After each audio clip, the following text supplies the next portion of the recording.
So I know, like many of you out there, I've got quite a bit of time on my hands, and so today I'm going to do a couple projects that I've been meaning to do for a while, and I thought I'd turn the camera on and share with you what I'm going to be doing to maybe give you some ideas, inspire you to get out in your garage, do a little bit of work, take your mind off of current world events. So that's what we're going to do today, guys. Just a couple projects. Stay tuned.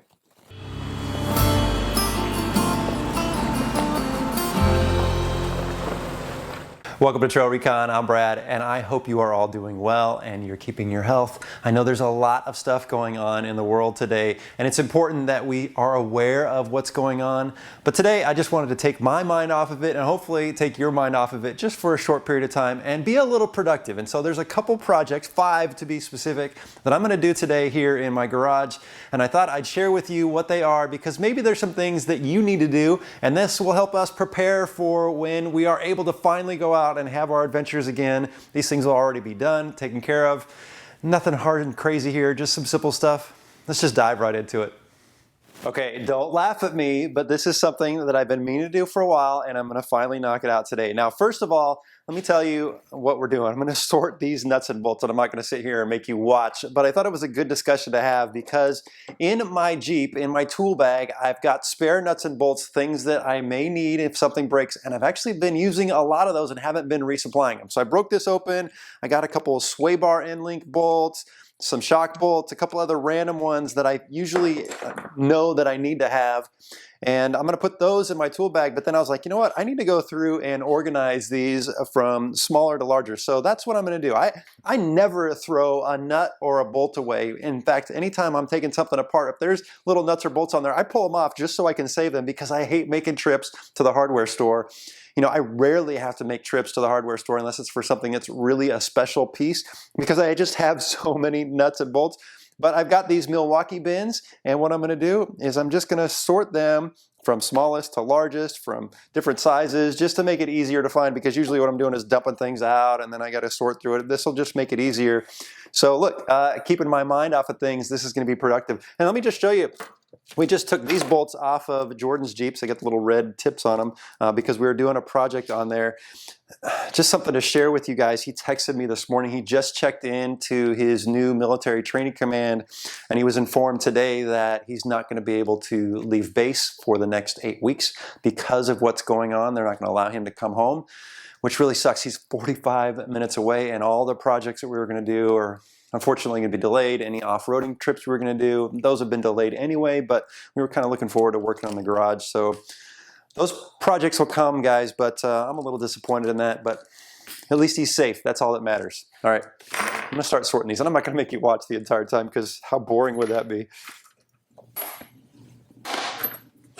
And speaking of nuts and bolts, the second productive project that I'm going to do today is I'm going to get under the Wrangler and I'm going to just kind of do a good visual inspection and check all my nuts and bolts. This is something that I do often, but I didn't do it after the last 2 trips, and so I really want to get under there and double check things. It's really amazing to me how often I'll get under here and I'll find a shock bolt or a control arm bolt or something that is loose. And so just spending some time today, a few minutes, getting under there, torquing everything down, and that's something we should talk about is torque specs. Every vehicle, every aftermarket mod is going to have different torque specs. So doing a little research and knowing what your torque specs are is important. But even if you don't have a torque wrench, sometimes just getting under there and just making sure they're at least hand tight is very helpful. I can't tell you how many times I have done this kind of inspection before a long trip, and I'll get under my vehicle or somebody else's vehicle and we're like, oh, hey, that one's loose. So it's always good to do this often.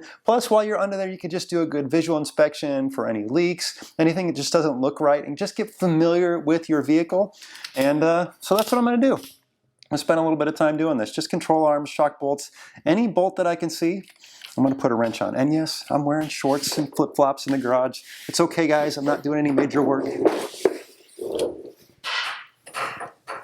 All right, now be honest. When was the last time you actually sanitized your cooler or refrigerator? I know we're pretty good at hosing things out and wiping the big junk off there, but if you actually take in some bleach and warm water and sanitize these, it's something you need to do often. That's something I've been putting off for a little while, especially if you're putting like produce or meats and fishes in here that you're not freezing. You definitely need to clean in here quite often. Oh, I still got Still got some coffee in here from that coffee video and the water that I was using. You know, I get asked all the time about what kind of coffee I drink. I love all kinds of coffee.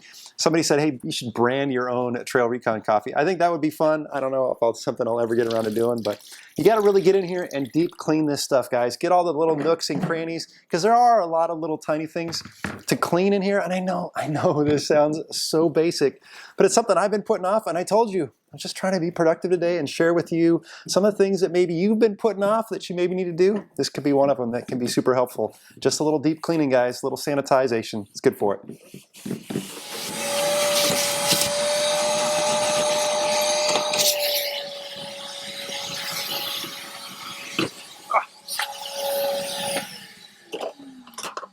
I swear my neighbors must think I'm the weirdest dude with all these Jeeps out here, rooftop tent, and then I'm always having a camera out here that I'm talking to. It's probably a little bizarre to them. Okay, so the next thing that we're gonna do today, and it doesn't really matter if you have a ground tent or a rooftop tent, it's time to air it out. Let all that stink, body odor from all those times you've been out on the trails or out camping. I mean, my son and I spent a couple nights in this recently.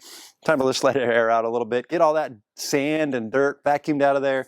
Just a good cleaning. It's something you need to do often. Also, I'm not going to do this today because I actually did it recently, but just to mention that sending off your sleeping bags to get laundered, not dry cleaned. Now, you can take them to a dry cleaner and say, hey, I want these cleaned and washed, and they will do it for you. Now, if you want to do it yourself, go in the bathtub, use mild soap, just really get them good and clean, but it's going to take you several hours to dry these. So getting those laundered is important, and then just air them out every once in a while. I may do that today since it's a beautiful day out here. I may just open them up and let them air out, but I'm going to get this tent cleaned because there's a lot of grime in there and it's overdue.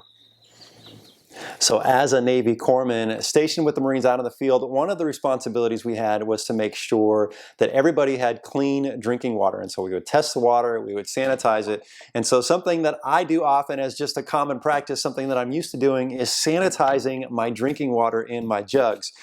So what I usually do is I make sure, one, that the water I'm always putting in here is filtered, it's potable, it's good for drinking water. I never want to put contaminated water in my drinking jugs.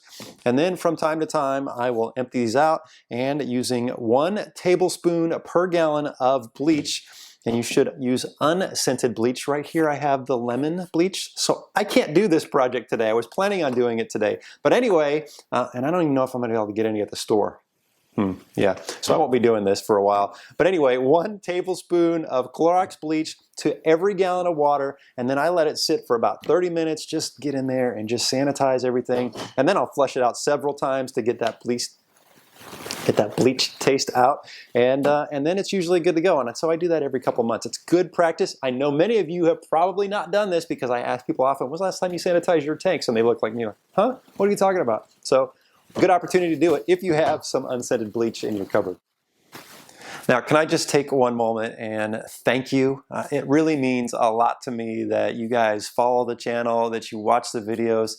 This has been an outlet for me over the last couple days. Just creating these videos here in the garage has given me something to do, and hopefully it's providing some value, some entertainment, inspiring you a little bit to do some of these projects, taking your mind off of things, because that's what we really need in this time, is to kind of take our minds off of things just for that mental health a little bit. It's tough being stuck in your apartment or your house, even your garage, but there's some things we can do to take our minds off it. And so I encourage you, if there's one of these 5 projects that I did today, go tackle it, go knock it out, get that done, get it checked off your list. You'll be thankful you did it, and it'll give you some distraction in your day. All right, I've got more videos that we're going to be creating here in the garage, but if there's something specific that you'd like me to talk about or do here in the garage, let me know. I'm happy to entertain it, and I'll see you in the next video. Thanks for watching.